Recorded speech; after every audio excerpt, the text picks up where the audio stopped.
Correcto, entonces vamos a leer lo que dice en Efesios capítulo 6, versículos del 13 al 15. Como siempre les dije, voy a estar leyendo la Nueva Biblia de las Américas.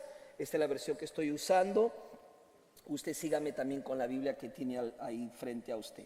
Versículo 13, por lo tanto, tomen toda la armadura de Dios para que puedan resistir en el día malo y habiendo hecho todo, estar firmes. Verso 14, estén pues firmes, ceñida su cintura con la verdad, revestidos con la coraza de la justicia y calzados los pies con la preparación para anunciar el evangelio de la paz. Oremos. Señor, gracias por tu palabra. Sabemos, Señor, que no hay momento mejor que el que estamos viviendo para recibir esta instrucción. Pedimos, Señor, que tu palabra no vuelva vacía en nuestros corazones, que queremos escucharla y obedecerla. En el nombre de Jesús, amén y amén. Tomen asiento, amados hermanos. Bueno, quiero comenzar diciéndole que en mi país, el Perú, se libró una de las peores guerras. No fue una guerra de un enemigo externo, sino una guerra interna, la guerra contra el grupo terrorista Sendero Luminoso, una guerra de guerrillas contra nuestra propia patria. Durante 20 años, desde el 1980 hasta alrededor del 2000, esta guerra cobró aproximadamente 69,000 vidas, según el informe de la Comisión de la Verdad del Perú, incluyendo muertos y desaparecidos. Aunque esta guerra se venció y se derrotó a Sendero Luminoso, quedaron pequeños remanentes de guerrillas aisladas que continuaron luchando. Pero por supuesto, sin la misma fuerza ni poder que tuvieron cuando surgió este grupo subversivo, terrorista. Una de las razones porque su cabecilla, Abimael Guzmán, fue preso y ya hace no mucho falleció en la cárcel, pues se perdió ese control, esa hegemonía, y este grupo terrorista pues prácticamente fue aplastado y terminado. La victoria se ganó, pero batallas, pequeñas batallas, continuaron y, aunque usted no lo crea, continúan hasta hoy dentro del Perú profundo. Todavía hay algunas vidas que se pierden y no crea que son guerras o batallas de mentiritas, son batallas reales con balas reales. Lo mismo podemos decir de la guerra espiritual. Satanás, nuestro enemigo infernal, está derrotado. Diga un fuerte amén. La pena del pecado ha sido pagada. ¿Con qué? Con la sangre de Jesucristo. Amén. El poder del pecado ha sido derrotado. Usted no puede decir, yo no puedo, pastor. No quiere. Porque sí podemos derrotar el pecado en el poder del Espíritu Santo de Dios. Sin embargo, Satanás y su legión de ángeles caídos aún participan en una guerra de guerrillas. Aunque está derrotado, siguen ellos molestando, siguen ejerciendo cierto poder. Y por eso es importantísimo que nosotros entendamos que quieren seguir atacándonos, quieren seguir atacando el programa del reino de Dios en nuestras vidas, ese programa de redención. Por eso se ordena a los creyentes que estemos equipados y preparados con la fuerza del Señor, en el poder del Señor, para mantenernos firmes. Diga firmes. Firmes contra los planes del enemigo. Repeler sus ataques, pero no solamente repeler, rechazarlos, sino ir hacia adelante, porque tenemos todo lo que necesitamos, no solamente para defendernos, sino para ir hacia adelante. Para ir hacia adelante, porque las puertas del infierno no podrán prevalecer contra la iglesia. ¡Aleluya! ¡Gloria a Dios! No pueden. Somos más que vencedores en Cristo Jesús, Señor nuestro. La pregunta es, ¿cómo se logra esto? ¿Cómo se hace? La respuesta, pues Dios nos da claves que harán de ti una persona preparada para la victoria espiritual. Son tres básicamente que encontramos en este pasaje que hemos leído. La primera, Recuerda, tienes que estar consciente que no es una lucha solitaria.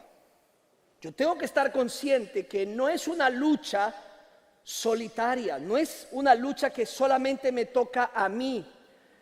Quizás tú hayas dicho alguna vez, solo me pasa esto a mí, a nadie más. Solo a mí me pasa esto. A veces yo lo he dicho, ¿verdad? Solo a mi matrimonio le pasa. No, dice la Biblia que los ataques son comunes a todos nosotros. Y si observamos el libro de Efesios, especialmente en esta porción de la Biblia de Efesios capítulo 10, versículos del 10 al 17, nos daremos cuenta de un punto muy importante, porque quizás no nos hemos dado cuenta hasta ahora de que Pablo, cuando escribió el libro de Efesios, no pensaba solamente en una persona, pensaba en la iglesia como un cuerpo, pensaba en una comunidad. Por eso todos los imperativos griegos están en plural. Ustedes, nosotros, a cada uno de nosotros, decía Pablo. Además, todos los pronombres griegos están en plural. Pronombres, ustedes, nosotros, aquellos. Todos los enemigos enumerados están también en plural. Son enemigos comunes. Su enemigo es mi enemigo. Si somos discípulos de Jesucristo, ese enemigo que usted tiene es también mi enemigo. Son enemigos comunes. Recuérdese que tenemos enemigos comunes. El enemigo infernal, que es el diablo. El enemigo también externo, que es el mundo, la corriente de este mundo. Son enemigos que compartimos todos nosotros. Y también Pablo, cuando escribe, tiene una idea en su epístola en Efesios de la colectividad, o sea, para todos nosotros. Usted puede revisar cada capítulo de Efesios y va a encontrar esta idea de comunidad, de corporación. Está hablando de todos nosotros. ¿Eso es algo importante? Lógicamente sí, porque no te debes de sentir sola, no te debes de sentir solo. Incluso debes sentirte que estás junto a otros batallando, estamos juntos en esta lucha espiritual. Un autor que hizo un comentario sobre Efesios muy importante, escribió algo de lo que yo estoy diciendo, no sé si lo podemos poner en la pantalla, se llama el señor Martin Kitchen. Él dijo, el soldado de la armadura, ya lo mencioné eso, la idea central de la epístola. Antes de eso, no sé si lo tienen, antes de ese, por favor, saquen eso. ¿No hay? Ok, este autor dijo, el soldado de la armadura completa de Dios está revestido no de virtudes individuales, sino de aquellos que son distintivas de toda la comunidad. No son virtudes individuales, son virtudes de todos nosotros. Son comunes a toda la iglesia. Pastor, ¿y por qué eso es importante? Es muy importante, porque el enemigo te quiere convencer que las luchas que estás llevando son individuales, son solamente tuyas, pero es una lucha común de todos nosotros, muy importante. Y como es un ataque corporativo, tenemos que aprender a cuidarnos, a protegernos, a orar unos por otros. Cuando usted le dice a una persona, voy a orar por ti, hermana, ore, te prometo que hoy voy a orar por ti, y el siguiente día te cruzas con ella y no oraste. Qué vergüenza, ni siquiera quieres saludarla porque no oraste por ella, ¿verdad? Hijo, te prometo que voy a orar por ti, y no oraste por ese hijo. Así que mejor es no prometa, porque si no va a cumplir, ¿para qué dice que va a orar? Pero a lo que yo quiero llevarte es lo importante que es que oremos, que nos cuidemos, que nos protejamos. ¿Cuál es mi punto? Mi punto es el siguiente. Quizás has tenido un concepto muy individualista de la guerra espiritual. Has tenido una idea, es tu batalla. Nadie puede entenderme, nadie puede ayudarme. No, es una batalla en conjunto, es una batalla en la cual todos estamos involucrados.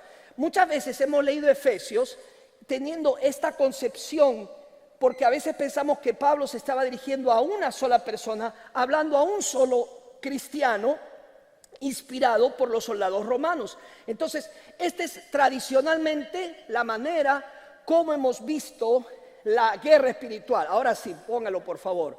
¿No? Hemos entendido que la guerra espiritual es así, solito yo tratando de luchar contra los ataques demoníacos, viendo cómo le hago para sobrevivir en esta guerra campal. Pero nunca jamás Pablo pensó que tu guerra, que tu lucha espiritual tenía que ser solitaria. No, hermano, jamás. Cuando Pablo escribió este libro, él tuvo un concepto de una lucha espiritual contra la iglesia, contra todos nosotros. Entonces, ¿qué diferencia hace eso? Bueno, la mejor forma es verlo visualmente de esta forma. Y ahora sí cambia la idea, ¿verdad que sí? Ahora sí entendemos lo que tenía Pablo en su mente. Un equipo, un cuerpo, un grupo de personas juntos, cuidándose espalda a espalda, protegiéndose, ayudándose mutuamente. Esta es la visión de Pablo en un ataque. Mire esa persona, ese soldado agachado, el otro parado. Eran tropas casi invencibles, porque estaban ¿qué? Unidas, protegidas, se ayudaban mutuamente. La Biblia nunca enseña y habla acerca de los cristianos llaneros solitarios. No funciona. Y el domingo pasado les enseñé que el enemigo anda como un león rugiente. ¿Y a quién va a agarrar primero? Al que está solo, sola, al que no se congrega, al que es aquel que está pensando que está solo, que no quiere unirse a otras personas. Esa es una persona fácil de conquistar. Lo primero que tienes que entender es que tienes que estar consciente que no es una lucha solitario. No faltes a la iglesia, únete a un grupo de vida, ven a los estudios bíblicos, trata por todos los medios de que cuando hagas tu arreglo en tu trabajo, no uses ni los jueves, trata de no usar los domingos. Nosotros en esta iglesia ofrecemos solo 2 días, solo 2 días. Pero es tan importante que tú te veas así y necesitas estar unido a otras personas. Esa es la primera clave, consciente que no es una lucha solitaria. Vamos a la segunda clave. Obedezco las órdenes. Obedece las órdenes. Hermanos, cuando Pablo escribe, él se está imaginando, viendo a las tropas romanas, a ese general que está dando una orden urgente. El general haciendo un llamado urgente a sus tropas. Es un llamado enérgico a sus soldados. ¿Y quién es nuestro general? Jesucristo, amén. Y Él nos ordena con urgencia, diga urgencia, colocarnos la armadura espiritual. Es un llamado urgente. ¿Entiende cuando yo digo un llamado urgente? ¿Qué es urgente? No es para mañana. ¿Es para cuándo? Ahora. No es que sí, lo voy a hacer, lo voy a pensar. No, es para ahora. Ahora, en algunos países yo sé que esto cambia, ¿verdad? El ahora es mañana, el ahorita es, ¿verdad? Hay unos cambios ahí. Por eso mejor vamos a usar la palabra urgente. Diga urgente. Creo que en cualquier país todos entendemos la palabra urgencia. Hermanos, es urgente este llamado. Es que no te puedo explicar, lo voy a tratar de hacer, que es urgente este llamado de nuestro general a protegernos y proteger a nuestros hijos y a nuestras familias y a nuestras iglesias por lo que hoy estamos viendo. Y dice Pablo en el versículo 13, pónganse toda la armadura de Dios, diga toda. No dice algunas partes. Pablo no concebía un soldado que estaba apurado y decía, ay, dejé las botas, no importa, voy con las chanclas a la batalla. No puedo ir con chanclas. ¿Me entienden lo que es chanclas? Bueno, si no entienden, pues googléalo. Porque si yo digo chancletas, las voy a perder. Pero un soldado no puede decir, ay, me olvidé mi cinturón, no importa. No, toda la armadura. Por eso cuando usted ve las películas de Jesús, ve a los soldados bien uniformados. Mira lo que está pensando Pablo. Dice, ponte ¿qué? Toda. Y más, si usted sigue llegando a la iglesia los domingos, te voy a enseñar cómo vestirte. Pablo dice, ponte toda la armadura de Dios para resistir en el día que dice, en el día malo. ¿Cuál es el día malo? ¿Cuál es tu día malo? ¿Te has puesto a pensar? Solamente tú sabes cuál es tu día malo.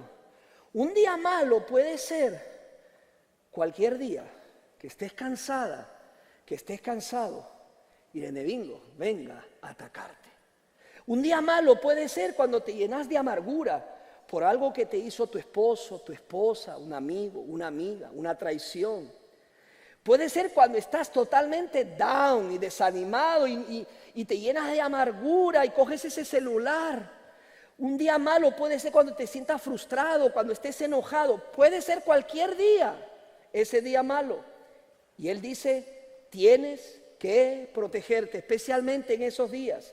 Ahora, mira lo que dice el verso 14. Se nos ordena hacer un acto decisivo o una sucesión de actos decisivos, conscientes, enérgicos para defender nuestra posición. Y Pablo dice, estén firmes. Un soldado romano no podía darse el lujo de arrodillarse, de tomar una siesta. Él tenía que estar, ¿qué? Firme. Diga firme. Firmes. Porque si no estaba firme, podía ser derrumbado. Qué pena da creyentes que son derrumbados. Qué tristeza. Pero tampoco es el final. Tampoco debe ser el final. Podemos levantarnos si nos hemos derrumbado. Pero es interesante el mandato. Dice, porque esta es una orden. Estén firmes. La palabra griega es istemi, que significa sostenerte en pie para no ser derribado. ¿Y por qué podemos estar firmes? Porque, muy simple, porque luchamos con un enemigo derrotado.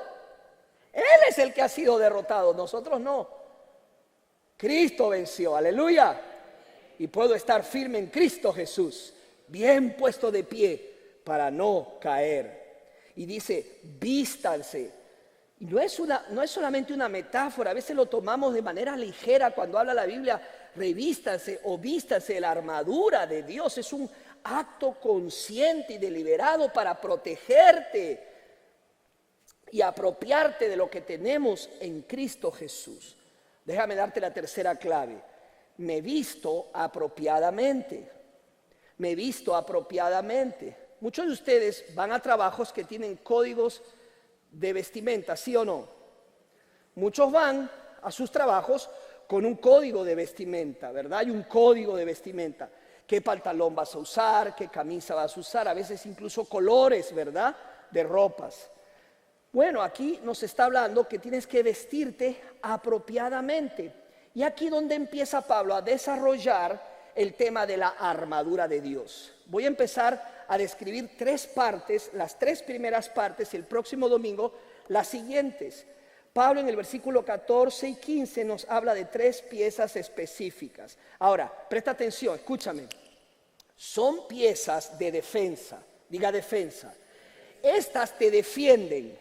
Estas primeras cumplen la función de defensa. ¿Por qué? Porque el enemigo te va a atacar.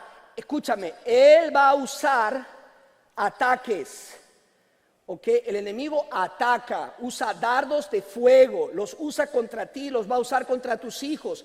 Va a usar incluso las redes sociales, va a usar la escuela, no te sorprenda. ¿Para qué?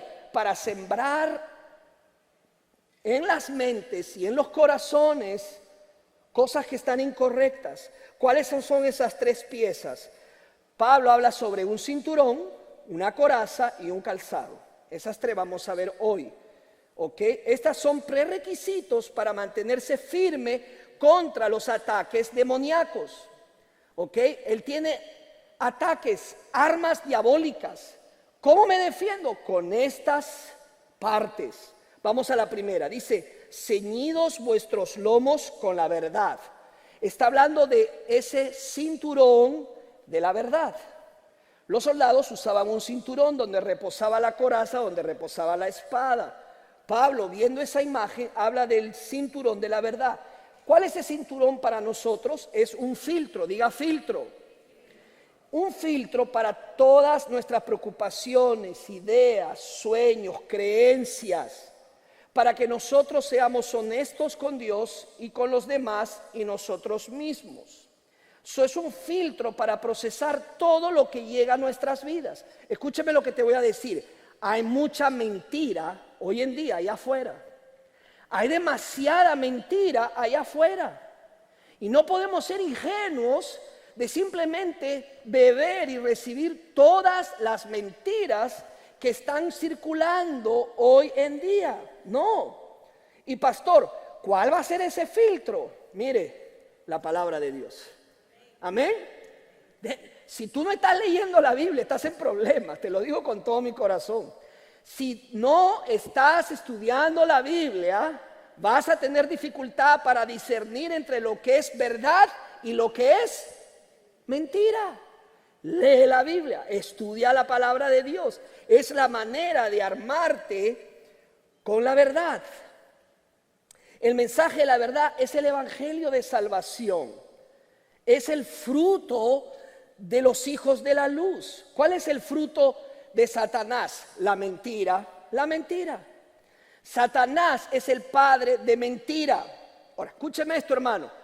Cuando tú mientes, cuando mentimos, nos ponemos del lado de ¿quién? De Satanás.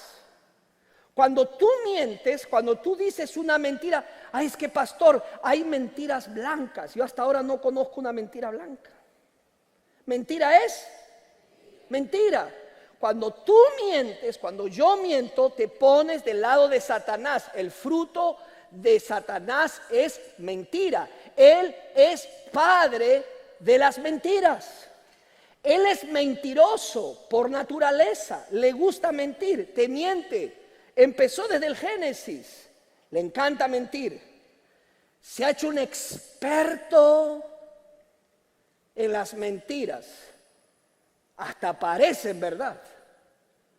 Es experto. Entonces tienes que cuidarte. ¿Cómo? Mira lo que dice Juan capítulo 17, versículo 14. Dice el versículo 14 al 17 de esta versión, nueva versión internacional. Yo les he entregado tu palabra y el mundo los ha odiado porque no son del mundo. ¿Qué dice? El mundo nos odia. No te sorprendas cuando en las redes sociales hablan de los cristianos, critican a los cristianos, odian a los cristianos. Ya eso lo sabemos, no nos sorprenda. ¿Qué más dice? Como tampoco yo soy del mundo. Verso 15. No te pido que los quites del mundo, sino que los protejas ¿de quién? Del maligno. Ellos no son del mundo como tampoco yo lo soy. 17. Santifícalos ¿en qué? En la verdad. ¿Qué es la verdad? Tu palabra es la verdad. Hay una forma y una sola para santificarnos, para purificarnos. La palabra de Dios. Tienes que leer la palabra de Dios. Tienes que estudiar la palabra de Dios. Ahora, ese cinturón te protege de un ataque de Satanás. Satanás usa diferentes armas. ¿Ok? Te voy a dar 3 armas que usa Satanás. La primera de ellas es el engaño, la mentira. Es una de sus preferidas. ¿Ok? Es una de sus armas predilectas. Las mentiras. ¿Cuál va a ser tu defensa? La palabra inspirada de Dios. Tú vas a decir, así dice la palabra de Dios. Esa va a ser tu defensa. La palabra de Dios dice esto. Esa es tu defensa. ¿Cuántos dicen amén? Pero ¿qué pasa?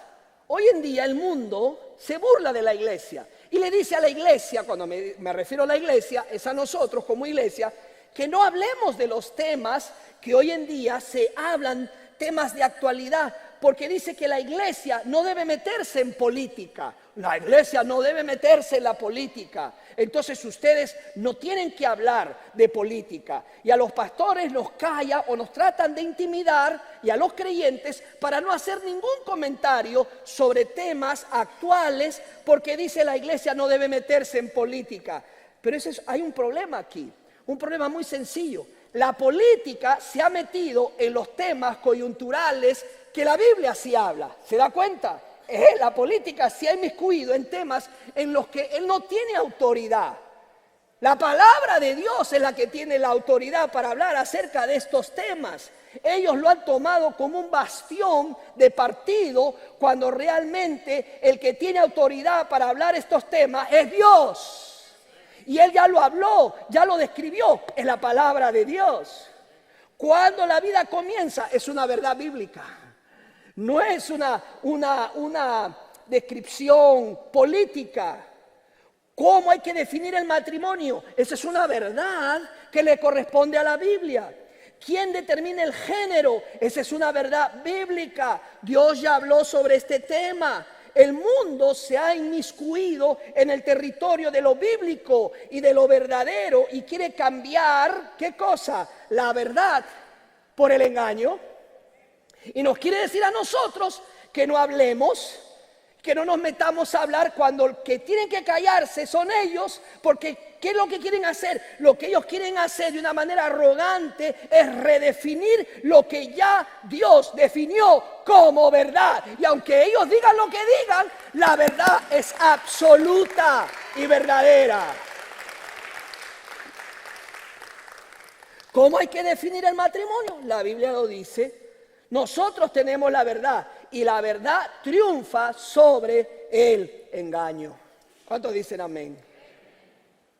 Y no sé cuántos de ustedes han escuchado hablar acerca de Agustín Laje, un personaje muy importante que ha hecho un trabajo excepcional sobre la defensa de los valores cristianos.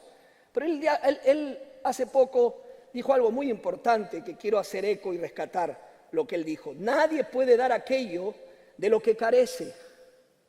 Nadie puede dar aquello de lo que carece.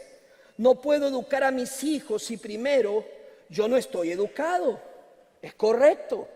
Yo no puedo pretender enseñar a mi hijo algo cuando yo no lo sé, yo lo desconozco.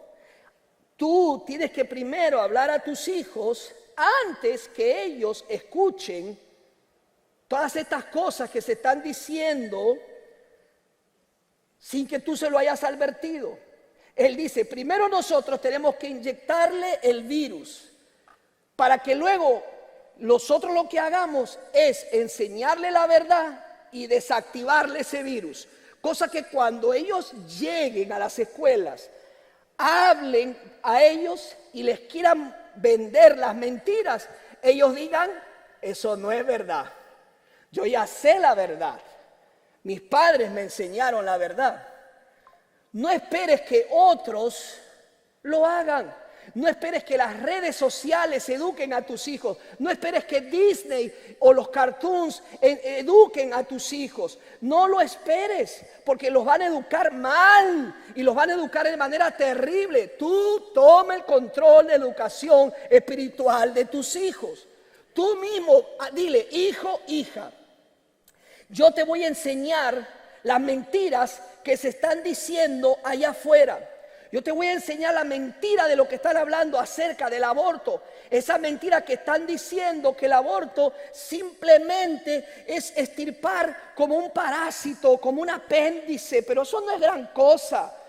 Están diciendo por ahí, y vas a escuchar, que la sexualidad es una decisión de cada uno, según cómo te autopercibas. Eso es lo que se dice, ¿verdad? O por ejemplo, vas a escuchar que digan que el hombre es tóxico, que la masculinidad es tóxica, no sirve para nada, que la mujer puede vivir sin el hombre y que los hijos se pueden criar sin el hombre, que el hombre es un abusivo, un maltratador y la mujer es una víctima. Eso vas a escuchar, que Dios no existe, que el hombre ha evolucionado, que el hombre desciende del mono y el mono desciende del árbol, no saben ni de dónde desciende el mono. Pero hijo, yo te voy a decir lo que es la verdad. Y yo te voy a explicar lo que es la verdad, hijo, hija. Esta es la verdad. Abres la Biblia y le enseñas a tu hijo la verdad. Y no espera que otros le enseñen lo que tú necesitas enseñarles, lo que tú necesitas instruirles a tus hijos, porque si no puede ser demasiado tarde. Él luego va a venir y te va a decir, así no es papá, así no es mamá, yo te voy a enseñar a ti. ¿Ya?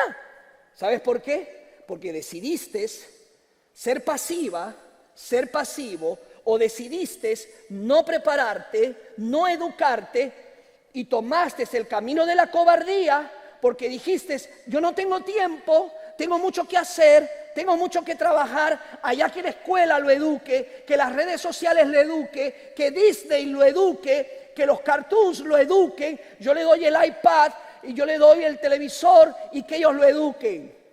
Algún día tendrás que dar cuenta, papá y mamá, de lo que hiciste o lo que dejaste de hacer con esa criatura. Porque Satanás lo va a querer llenar de ese virus de mentiras.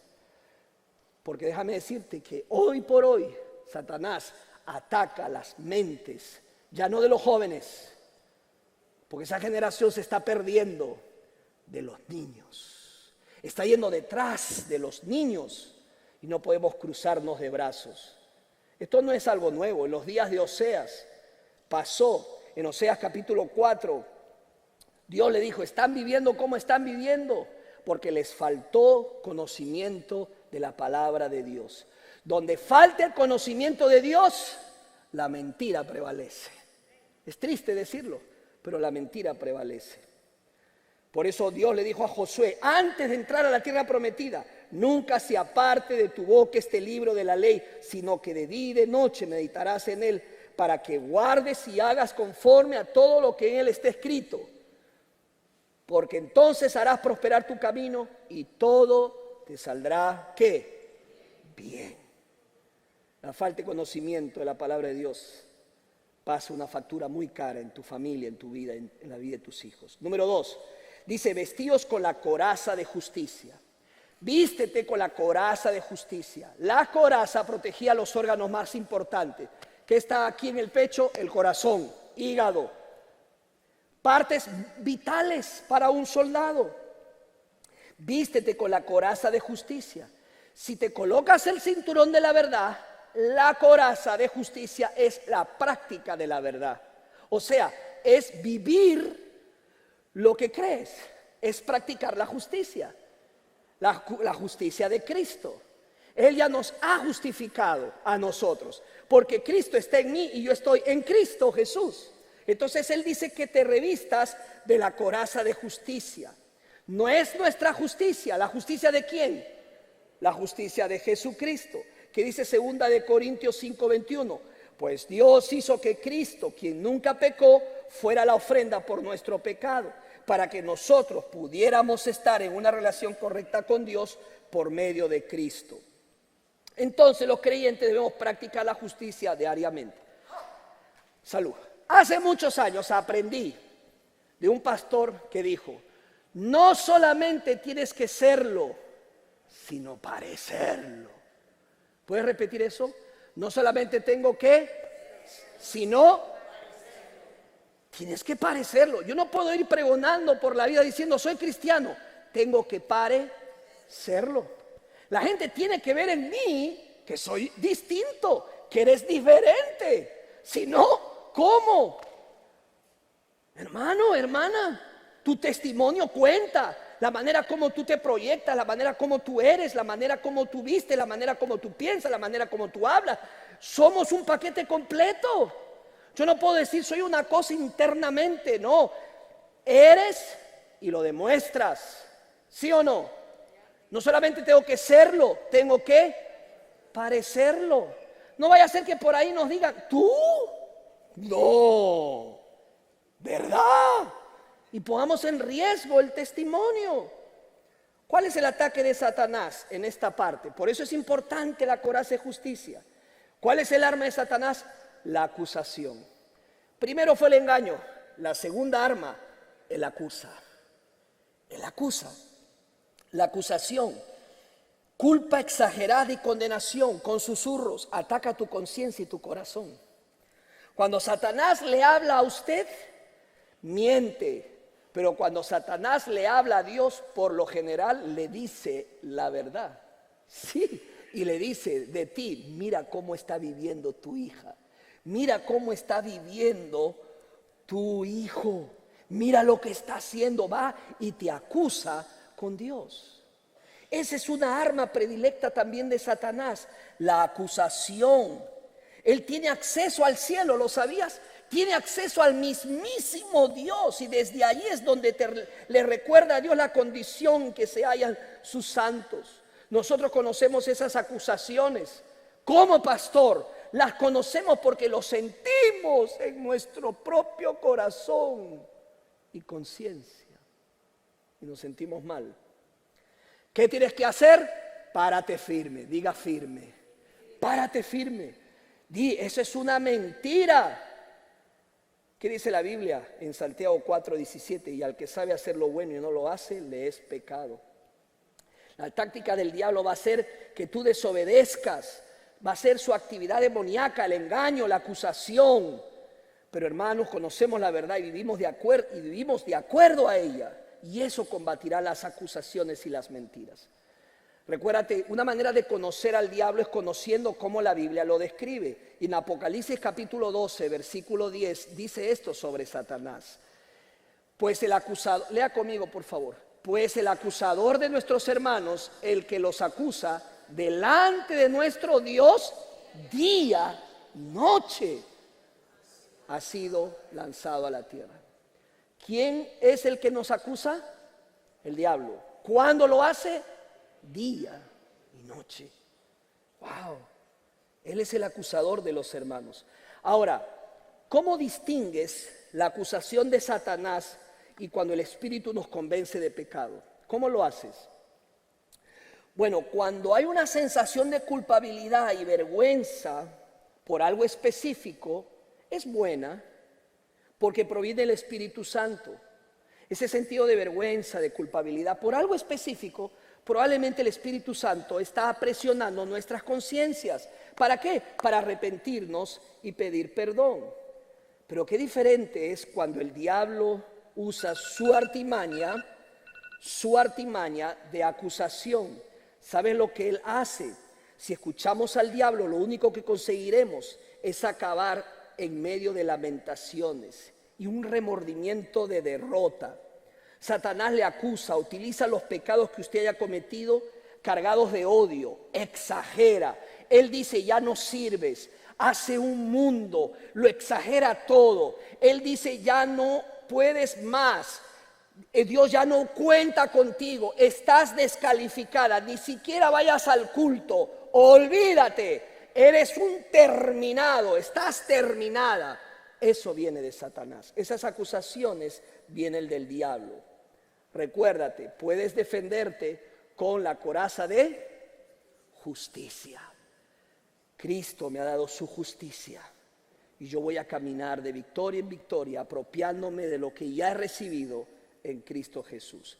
Y la tercera parte de esta armadura es el calzado de la paz. ¿Cuántos trajeron zapatos hoy día? ¿Todos trajeron sus zapatos? Muéstreme sus zapatos, a ver.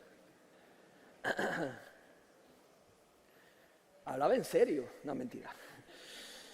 Bueno, un soldado tenía sus zapatos, eran vitales, fuertes para mantenerse firme. Y este calzado del cristiano es el calzado de la paz. Qué interesante, ¿verdad? El calzado de la paz. Qué importante es la paz en tu vida. Lo único que te va a mantener de pie, ¿sabes qué es? La paz de Cristo. ¿Cuántos dicen amén? La paz de Cristo. Cualquier cosa puede pasar, te puede faltar muchas cosas. Nos puede faltar la salud, nos puede faltar mucho, pero que no nos falte la paz.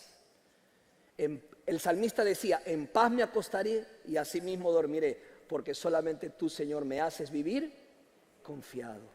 Es esa paz con Dios, paz conmigo mismo y paz con los demás. ¿Cuál es el ataque y el arma de Satanás? Las dudas. Las dudas de la bondad de Dios, las dudas de los medios por los cuales he recibido ese evangelio. Quiero terminar leyéndote este pasaje, 2 Corintios 11, 3 y 4. Dice así, pero me temo que así como la serpiente con su astucia engañó a Eva, los pensamientos de ustedes sean desviados de un compromiso puro y sincero con Cristo.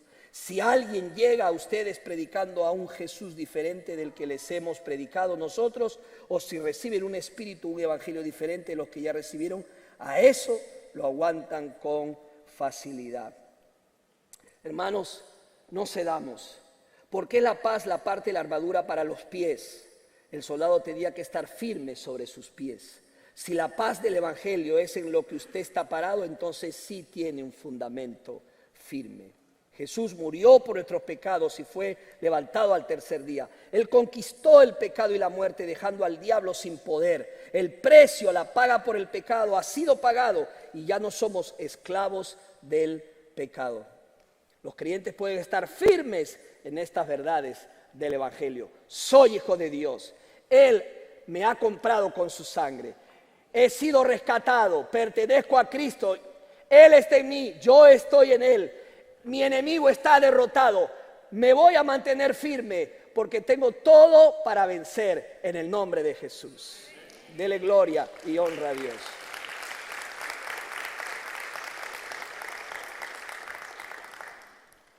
No estás solo en la batalla. No te aísles. No cometas ese error. Únete a otros hermanos. Forma parte de un grupo de vida. Es mi mejor consejo para ti. Deja a tus hijos en las clases dominicales. Tráelo a una clase. Únelo con otros chicos. Involúcrate en un ministerio. Únete a otras personas. No camines por la vida solo. Acata la orden. Tómalos por serio. Es la orden de nuestro general. Vístete apropiadamente como Él nos lo pide. Lo que he dicho te defiende, pero déjame decirte algo. Habrá momentos que tendrás que ir hacia adelante. Habrá momentos, hermanos, en que tendremos que ir al ataque. Y para saber cómo, te invito a venir el próximo domingo para ver lo que Dios nos ha dado para ir hacia adelante. Mientras tanto, te pido, te imploro que tomes en serio estas órdenes del Señor y te prepares para la batalla. Amigo, amiga, Jesús no podrá ser tu salvador en esta guerra si es que antes no sea el Señor de tu vida. Yo no sé cómo estás aquí. No sé si vives una derrota espiritual en tu matrimonio, en tu familia, en tu vida personal. Lo que sí sé es que, como hemos visto en los bautizos, Señor tiene el poder para transformar tu vida. ¿Qué hago, pastor? Arrepiéntete de todos tus pecados y cree en Jesucristo. Invítalo a tu vida y dile: Señor Jesús, no conozco mucho, no sé mucho, pero lo que sí sé es que tú rompiste con el poder del pecado y de la muerte. Pagaste por mis pecados en la cruz del Calvario. Moriste por mí porque me amas y has resucitado. Ven a mi vida, Jesús. Te acepto como mi Señor y mi Salvador personal.